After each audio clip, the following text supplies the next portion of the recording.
Okay. சொல்லுங்க. வணக்கம். வணக்கம் ஐயா, எப்படி இருக்கீங்க? ஐயா நல்லா இருக்கேன், நல்லா இருக்கேன் சொல்லுங்க ஐயா. ஐயா. என்ன சொல்ல போறீங்க இன்னைக்கு? நல்ல உத்தியோகம் யார்?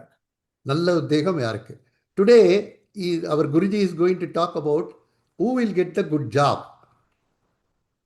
ஆறாம் அதிபதி செவ்வா, குரு, சூரியன் இந்த வீடுகளில் இருந்தால் நல்ல உத்தியோகம் உண்டு. Sixth lord is in Mars house or Guru's house or Sun's house. If it is there, you will get a good job. ஆறாம் அதிபதி வேறு கிரகமாக வந்து குரு, சூரியன், செவ்வாய் இவர்களுடைய தொடர்பிலோ அல்லது நட்சத்திரத்திலோ இருந்தாலும் குட்சா. The sixth lord is in connection with Guru or Surya or Mars.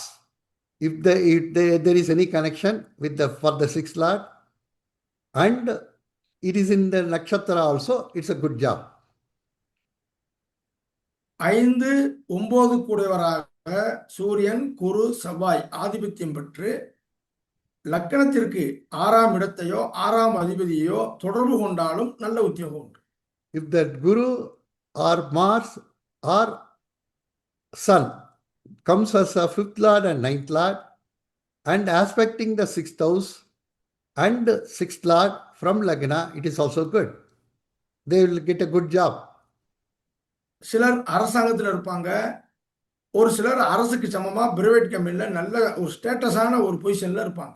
They will be in a government job or they will, even if they are in a private job, they are like supreme boss.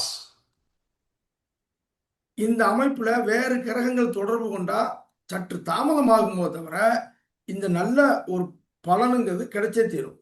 In this combination, if some other planets are getting connected, even though some delay will be there, but things will happen. அடுத்தடுத்த வீடியோக்கள்ல தொடர்ந்து இந்த மாதிரி சில விஷயங்கள், நல்ல விஷயங்கள் வரும். Follow பண்ணுங்க. வணக்கம். வணக்கம் ஐயா. You see, this kind of things we are going to give in further videos. With this, we will end this video. வணக்கம் ஐயா, நன்றி.